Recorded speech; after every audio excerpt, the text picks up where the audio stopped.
नमस्कार दोस्तों। इस ट्यूटोरियल में हम लोग ये सीखने वाले हैं कि किसी कॉटलिन एंड्रॉयड ऐप में किसी रिसाइकलर व्यू के अंदर चेक बॉक्स को कैसे इंप्लीमेंट करना है। तो चलिए सबसे पहले प्रोजेक्ट स्ट्रक्चर देखते हैं। यहाँ पे हमारे पास है एक मेन एक्टिविटी, एक मॉडल क्लास और एक माई एडेप्टर क्लास, और लेआउट फोल्डर में है activity underscore main dot XML जो कि इस मेन एक्टिविटी की यूआई फाइल है, और रो अंडरस्कोर आइटम डॉट एक्सएमएल जिसमें हम लोग रिसाइकलर व्यू के एक रो का यूजर इंटरफेस मेंशन करेंगे। सबसे पहले देखेंगे activity underscore main dot XML. यहाँ हमारे पास एक रिसाइकलर व्यू है, इसका कोड देखते हैं। ये है कंस्ट्रेंट लेआउट और ये है वो रिसाइकलर व्यू। ओके, अब देखते हैं row underscore item dot XML file. यहाँ पे हमारे पास एक सफेद रेक्टेंगल है जिसमें एक टेक्स्ट व्यू है और एक चेक बॉक्स है। इसका कोड देखेंगे। ये है कंस्ट्रेंट लेआउट। इस लेआउट को भी हमने एक आईडी दिया हुआ है रो आइटम करके, क्योंकि कंस्ट्रेंट लेआउट आगे जाके हमें कहीं यूज करना है कोटलिन फाइल में, इसलिए इसको आईडी देना जरूरी है। फिर आता है कंस्ट्रेंट लेआउट के अंदर एक टेक्स्ट व्यू और उसके साथ आता है एक चेक बॉक्स। ओके, अब देखते हैं मॉडल क्लास। ये एक डेटा क्लास है। इस row underscore item dot XML file में जितने भी यूआई कंपोनेंट्स हम लोग बनाने वाले हैं, उन यूआई कंपोनेंट्स में जिस टाइप का डेटा हम लोग भरेंगे उस टाइप का एक एक वेरिएबल इस मॉडल क्लास में हमें क्रिएट करना है। फॉर एग्जांपल, यहाँ पे हमारे पास एक टेक्स्ट व्यू है जिसमें मैं स्ट्रिंग टाइप का डेटा भरने वाला हूँ। तो यहाँ मैंने एक स्ट्रिंग टाइप का वेरिएबल बनाया है जिसका नाम दिया है नेम। वैसे ही यहाँ पे एक चेकबॉक्स है। चेकबॉक्स को यूजर सिलेक्ट करता है या अनसिलेक्ट करता है, तो उसके सिलेक्शन का स्टेटस हैंडल करने के लिए हमें एक बुलियन वेरिएबल की जरूरत होती है। ओके, जो ट्रू और फॉल्स वैल्यू हमें दे सके।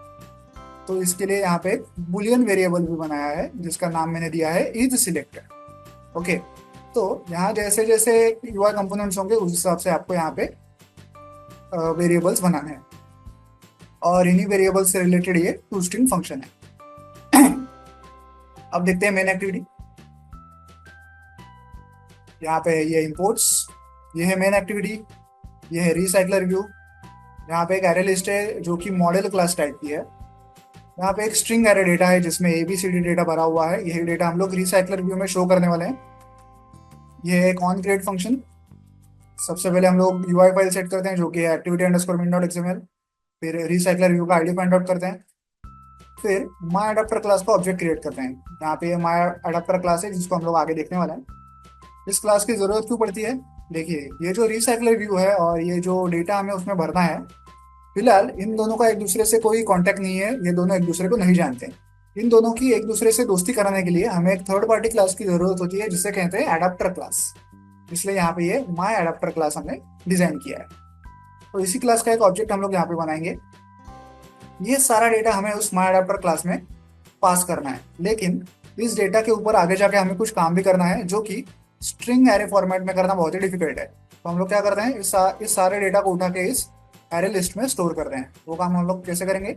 वो करेंगे यहाँ पे इस गेट डेटा फंक्शन का यूज करके। यहाँ पे नीचे वो गेट डेटा फंक्शन लिखा हुआ है।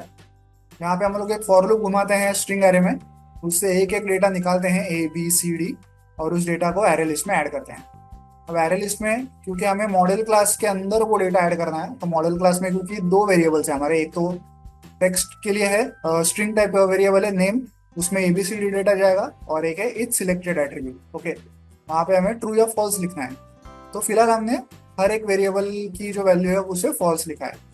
तो ए की वैल्यू भी फॉल्स है, बी की वैल्यू भी फॉल्स है, सी की वैल्यू भी फॉल्स है। इससे क्या होगा, जितने भी चेक बॉक्सेस रिसाइकलर व्यू में बनने वाले हैं वो बाय डिफॉल्ट ऑफ ही होंगे, अनसिलेक्टेड ही होंगे, क्योंकि हमने यहाँ पे फॉल्स लिखा है।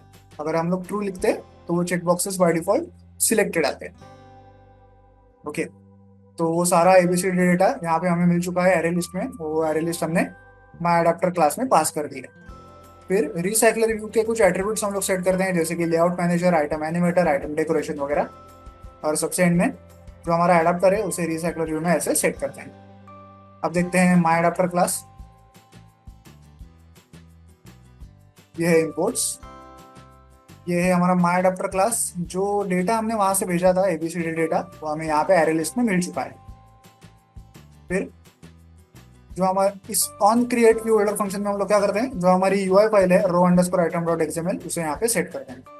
इस फाइल में जो टेक्स्ट व्यू है हमारा, ये वाला, इसमें हमें वो ABCD डेटा भरना है। तो वो काम हम लोग कहाँ पे करेंगे? वो काम हम लोग करेंगे इस on bind view holder function में।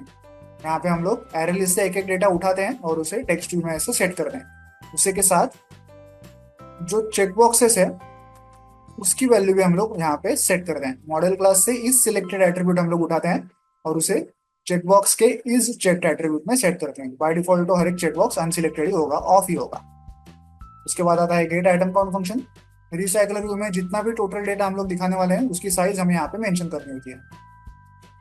एंड में आता है व्यू होल्डर क्लास। हमारा जो टेक्स्ट व्यू है, जो चेकबॉक्स है और हमारा जो कंस्ट्रेंट लेआउट था, उसके आईडीज हम लोग यहाँ पे फाइंड आउट करते हैं। कंस्ट्रेंट लेआउट कौन सा वाला?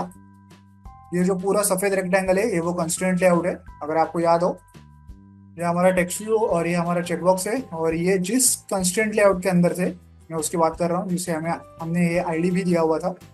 तो अगर यूजर यहाँ कहीं भी सफेद एरिया में क्लिक करे तो वो कंस्ट्रेंट लेआउट को क्लिक कर रहा है। ओके, रो आइटम को क्लिक कर रहा है कंस्ट्रेंट लेआउट। तो अगर यूजर ने कंस्ट्रेंट लेआउट में कहीं भी क्लिक किया, उस सफेद रेक्टेंगल में कहीं भी क्लिक किया, तो ये set on click listener function call होता है। हम लोग यहाँ पे टोस्ट दिखाते हैं। टोस्ट में क्या शो करेंगे? इस टेक्स्ट व्यू के अंदर जो भी ABCD डेटा भरा हुआ है उसे हम लोग यहाँ टोस्ट में शो करते हैं। इसी के साथ अगर इस चेकबॉक्स को यूजर ने क्लिक किया तो हम लोग क्या करते हैं? यहाँ पे set on click listener function call करते हैं।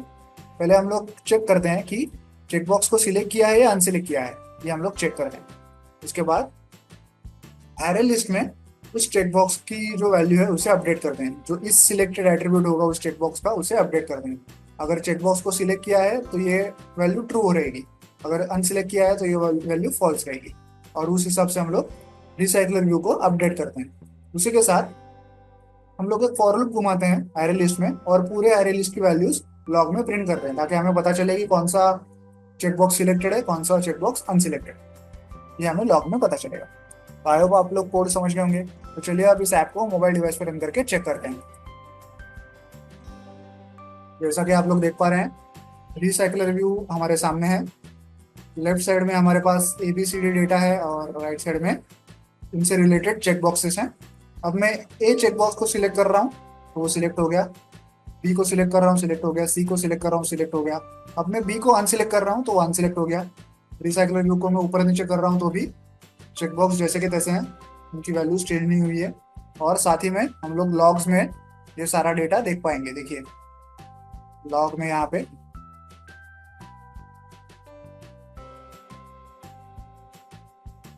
देखिए लॉग्स में जो हमने डेटा प्रिंट किया था, ये है A, इसकी वैल्यू फिलहाल ट्रू है क्योंकि वो सिलेक्टेड है। B जिसकी वैल्यू फिलहाल फॉल्स है क्योंकि वो अनसिलेक्टेड है। C जिसकी वैल्यू फिलहाल ट्रू है क्योंकि वो सिलेक्टेड है। और बाकी आगे के सारे फॉल्स होंगे। D फॉल्स है, E फॉल्स है क्योंकि वो सारे अनसिलेक्टेड है। तो इस प्रकार से आप किसी रिसाइकल व्यू के अंदर चेक बॉक्सेस को इंप्लीमेंट कर सकते हैं। वीडियो में दिखाए गए इस कोड को डाउनलोड करने के लिंक मैंने वीडियो के नीचे डिस्क्रिप्शन बॉक्स में दे दिया, आप चाहें तो वहां से कोड डाउनलोड कर सकते हैं। वीडियो को एंड तक देखने के लिए धन्यवाद। Thank you.